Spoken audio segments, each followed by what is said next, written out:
Hi guys and welcome back to my channel Popcorn Reviews. I'm Farhad. If you're new to this channel then please smash that subscribe button now.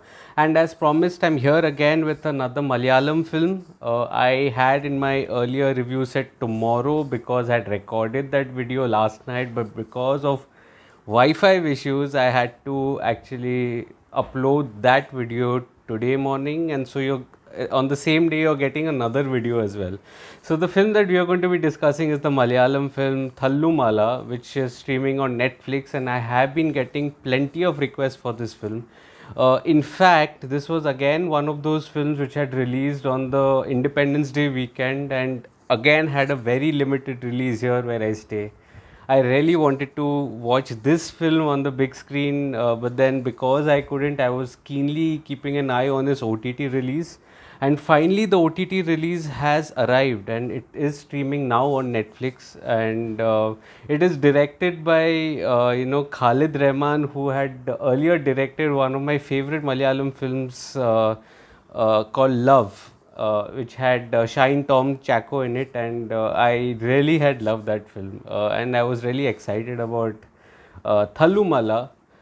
So then, is Thallumaala worth your time? Let's find out.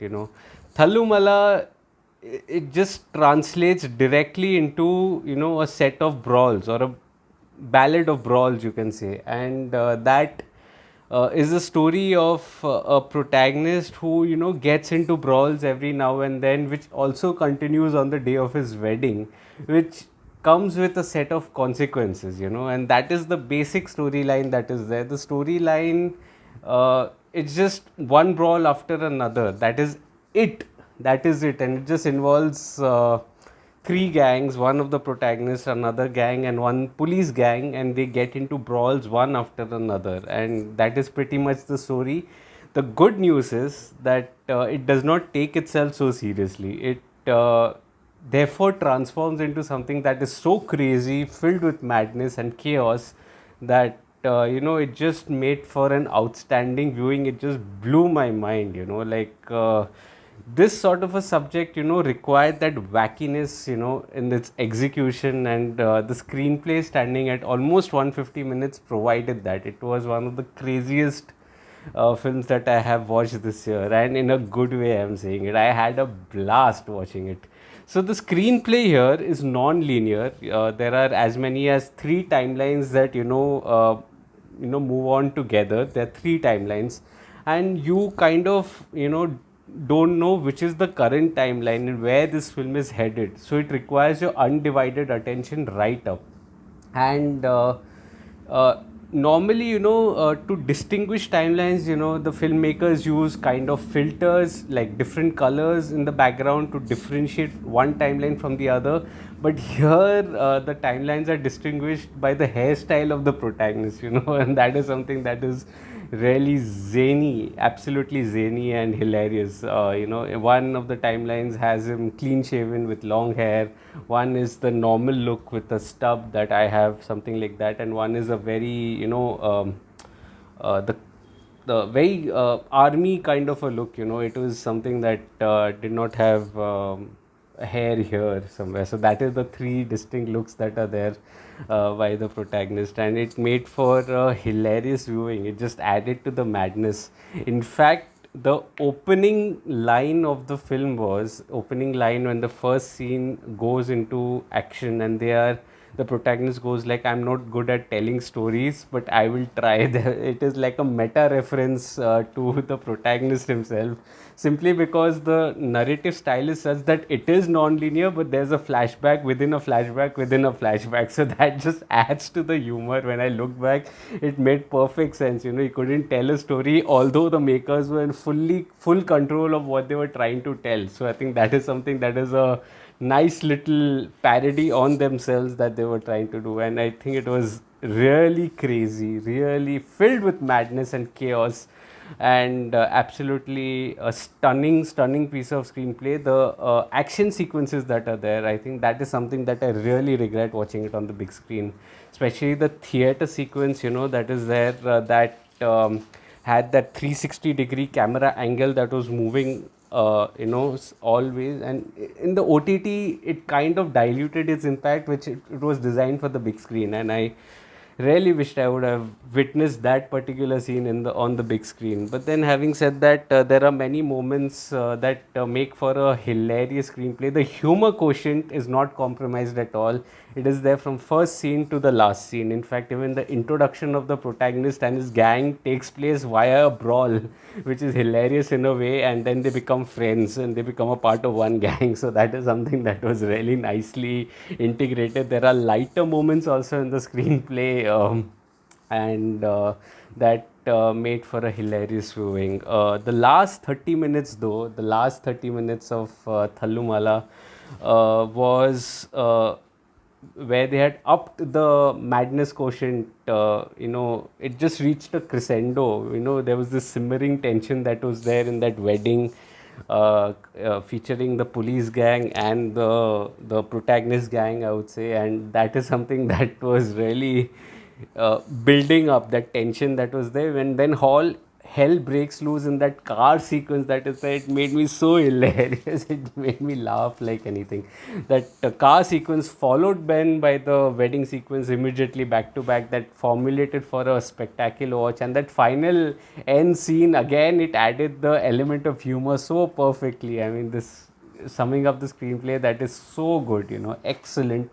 Coming to the technical aspects, the film, the dialogues are so witty and absurd in a good way that, I had this, wide smile throughout while watching this film, and the film just did not seem long. I just had a blast. There were moments where I was laughing hysterically at the one-liners, there was a joke a minute kind of a film, and I was laughing at the one-liners, and this smile was there throughout.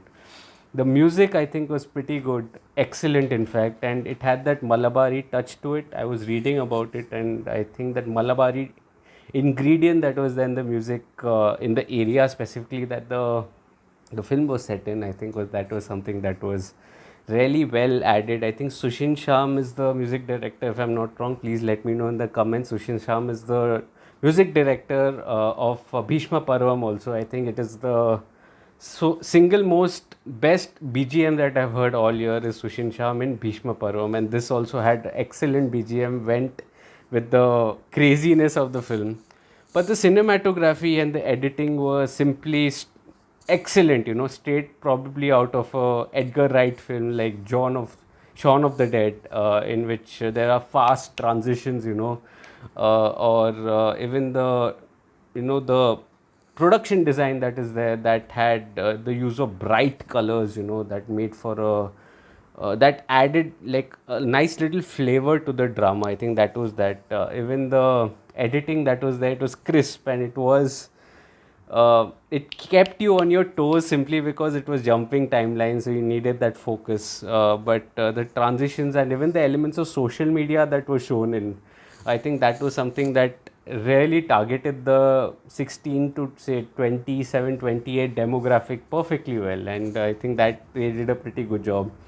Director Khalid Rahman does an excellent job. In fact, he hits it out of the park, and how. And you needed a director that would extend his madness of the script into the execution element also. And here he does a smashing job. I mean, it would be hard to replicate this film in any other language. I'm not saying it is going to happen, but it should not happen, because you need that madness quotient in you to pull off such a film. And I think this was the madness quotient that was there in the director. He likes the non-linear approach, as was seen in Love as well. Shine Tom Thakur starrer, and Rajisha was there in that film as well. So that film again had a non-linear structure that and totally changed the film on its head.